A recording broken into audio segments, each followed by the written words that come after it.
Whale Cyrus. Guys, this guy isn't going anywhere. Just because Scipio came along and he caused the buff to the warrior swords, tactician swords, it doesn't matter because Cyrus's place in the meta is stable, especially at the Kraken level. Especially at that Kraken level, guys. You need to understand. This guy's role is cemented in the open field, without a doubt. He can do so much positives for your kingdom, especially if you've got like 3-4 of these guys at this level. Guys, he's just massive. He's so good. He's so good. All right, when we first look at the bonuses, as you can expect, this is just this is amazing. 176% on the health. So what you can expect from this guy is lasting ages in the open field, and where you want him swarming those enemy reinforcements as they're trying to get into the rallies, where you're hitting as many people as possible, you want crazy HP on it. You do. You want massive health. Defense is amazing as well. The might defense is really high on this build. But the smart cookies, you're probably noticing, as expected, with a warrior-based march, your strategy defense is way lower than the might defense, way lower.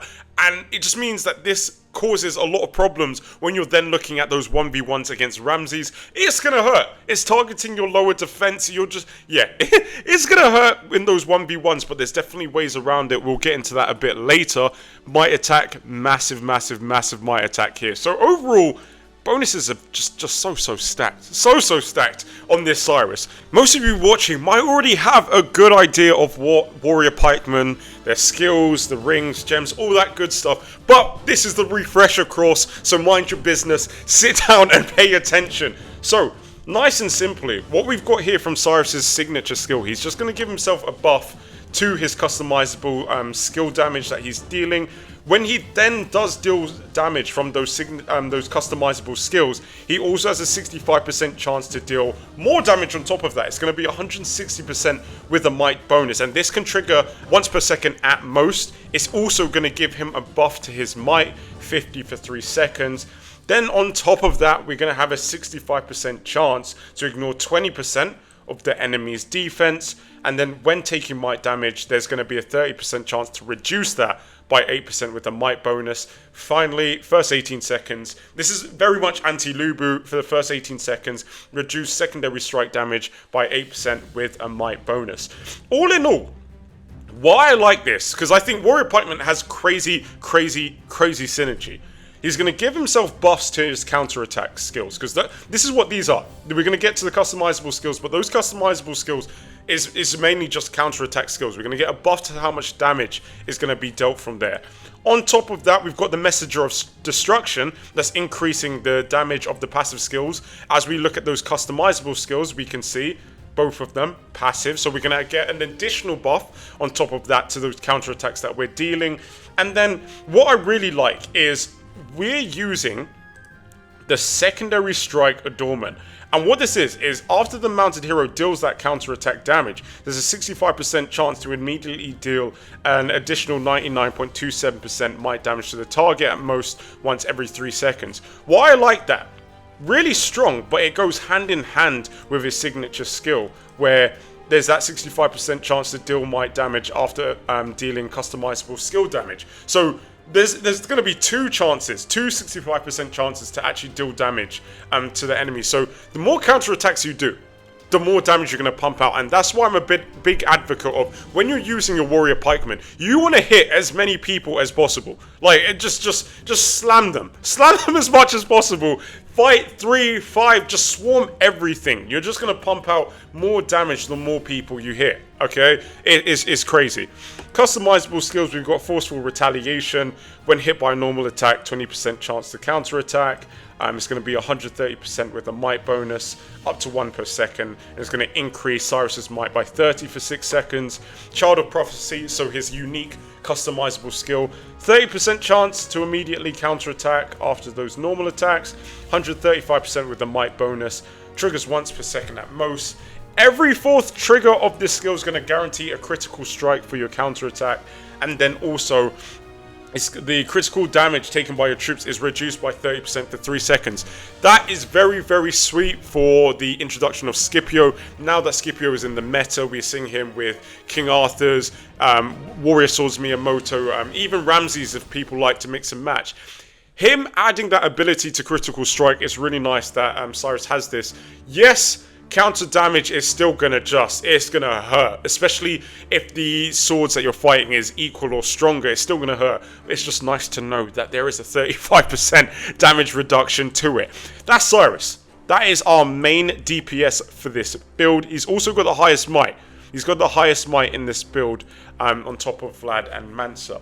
When we look at Vlad, we've got here, when your hero with the highest might deals damage, so anytime Cyrus deals damage, there's going to be a 60% chance that Vlad deals might damage. 160% damage rate. It's going to trigger at most once every 3 seconds. It's good that it's at most once every 3 seconds, because Cyrus is going to be dealing a lot of damage from his counterattacks, from his follow-up damage from those counterattacks from his signature, as well as the adornment customizable skills. Yeah, so they definitely had to nip that in the bud, max it out at once, at most every 3 seconds. And then on top of that, when the hero himself, so whenever Vlad deals damage, there's going to be a 30% chance to ignore 20% of the target's defense, which is cool. First 18 seconds after entering the battle, reduce your troops' damage taken by 10% with the might bonus. So more or less a built-in tranquil water that's going to stack up on top of actually running the tranquil water. We'll get into the rings a little bit as to the options, as to why we're using it. Customizable skills, Deadly Dragonthorn, 25% chance to counterattack after being hit by a normal attack. It's going to deal 140% with the might bonus, trigger at most once per second. Every 4th time this skill triggers, the next activation is going to ignore 40% of the enemy's defense, and it's going to increase the damage dealt by your hero with the highest might, so Cyrus, by 25% for 3 seconds. Nice. Forceful retaliation, counterattacks, and going to increase Vlad's might by 30 for 6 seconds. So this is your second DPS, 2 DPSs in this build. Now, why I'm highlighting that is because we're actually running the Celestial Spark. It's going to increase the damage dealt with your 2 heroes with the highest might by 20, and then also it's going to have damage reduction. That's really cool. It's really going to be nice for that additional 20% boost to the might damage for Cyrus and Vlad, which is nice. Mansa, he is here to heal. He's here to make sure that you're tanky. That's it, really. Nice and simple. Nice and simple. He doesn't do too much damage. He does do a bit, but the main reason this guy's here is just to add the tankiness, really. So after your troops take 12 normal attacks, count up to 2 normal attacks per second. So this could be every 6 seconds. If you're counting up to 2 normal attacks per second, it's going to deal might damage to the enemy troop, 450% with a might bonus. It's also going to recover your troops, 90% recovery rate with a might bonus, and then also reduce your troops' damage taken by 18% with a might bonus for 6 seconds. Healing, damage reduction, a bit of damage. There's nothing not to love here. Golden Odyssey, his unique customizable skills. Again, after your troop takes 12 normal attacks, counts up to 2 per second, so at max this could be every 6 seconds. Recover your troops units, 130% recovery rate, might bonus, and armor bonus, which is sweet, and it's going to increase the damage dealt by your commander by 20% with a might bonus 3 seconds. Cyrus is just getting really buffed from this build. Like, he's going to be dealing crazy damage. Like, having that secondary strike adornment on him it just makes sense. You're going to be the options to deal damage is just sky high, on top of having so many different buffs to do it. Yeah, I love it. I really, really like it. We've also got Metal, okay, a purple skill.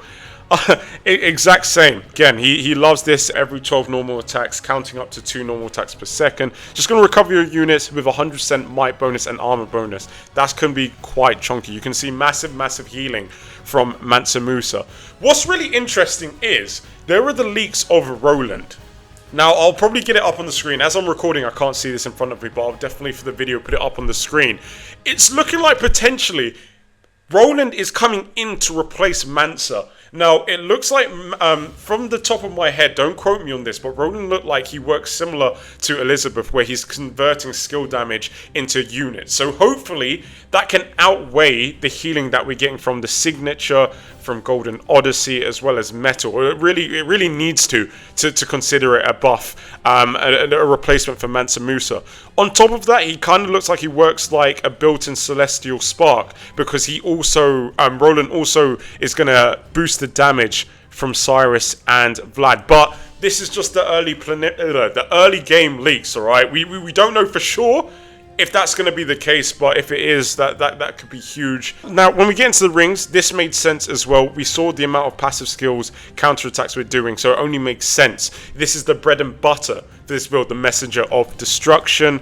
We've got the Tranquil Water. Now, of the skills, you saw there's actually already like quite a lot of built-in first 18 seconds damage reductions. This is just going to take it to that next level, realistically. However, there is an argument that you could just scrap this and you can go for the level 50 Lofty Mountains. Well, it might not reduce the troops that might damage taken by as much for those first 18 seconds. However, where this comes in clutch, Warrior Pikemen, they're lasting ages in the open field, okay? So just having the Tranquil Water for the first 18 seconds, where it can last for so long in the open field, having that buff for after those first 18 seconds is huge. Now, with Tranquil, one thing to notice, this is going to reduce your troops' damage taken. This could be strategy. This could be secondary strike, all of that good shit. Whereas this is just your troops' might damage taken. So it's not really going to help against those Ramses. And we know Ramses he's a killer. He's an absolute Cyrus killer, especially in those 1v1s. He hurts a lot. We're talking Ramses swords. Ramses archers, you could get away with potentially winning a 1v1 if you've got enough of a power gap between you two. But with the Ramses sword, same level, yeah, it's going to hurt. So this Lofty Mountain won't help as much, and Tranquil Water would definitely be better in those scenarios. I could also argue that Tranquil Water might be better for when you're swarming down the rallies. The upfront damage that you're going to take from a rally is always going to be the highest at the start. They're going to dish out the most damage right at the start of that rally, right as soon as you swarm them. So potentially having this extra 40% damage reduction for the first 18 seconds, there's an argument for both of them, to be honest with you. Both are going to be phenomenal, especially at level 50. Let's be real. Celestial Spark again, gone into it. We've got 2 DPSs, it's going to boost their damage by 20%. It's huge. It's quite huge. And a built-in damage reduction, can't really go wrong. Overall, this is so tanky. This is so tanky. The adornments that we're using for these guys, we've got resistance, and we have got, wait for it, as you can expect, yes, that's right, double resistance. It does stack up with each other, guys. So, first 18 seconds, the first 3 instances of skill damage reduced by 14.03, that's going to be 28.06. And then damage taken reduced by, what's that, 18.88 once you times it by 2. And then after 18 seconds, all damage reduced by, let's say, what's that, 9.26%. Now that it's stacking, so I'm just multiplying it by 2. If you're wondering why I'm not reading off the exact number. But yeah, we're going with double resistance and then secondary strike. This March is tanky. Like, it's super tanky. Definitely really strong still. And to be honest, in those events where there's objectives that need to be garrisoned or rallied, so the Aru Palace, the Flag Wars in the Desolate Desert, Mightiest Empire where you're holding the IC or raiding it, you want your Kraken Cyruses to be in the open field and just kill those enemy reinforcements. That's the bread and butter for this march. That's what it's here for. That's what it's here to do. Utilize this. Especially a Cyrus like this, it's just going to go crazy. Killing those enemy reinforcements, fighting 5, 6, 7 people, counterattacks every single second, and then secondary strike on top of that, the Adornment from Cyrus, as well as his signature skill, those double 65% chance to deal in additional might damage. The synergy in this march is just insane. Like, Season 6 for the Warrior Pikemen hasn't been the end. Yes, Scipio has come and just given a buff to the Warrior swords, as well as the Tactician swords for the mix and match people. But this is still so solid in the open field, guys.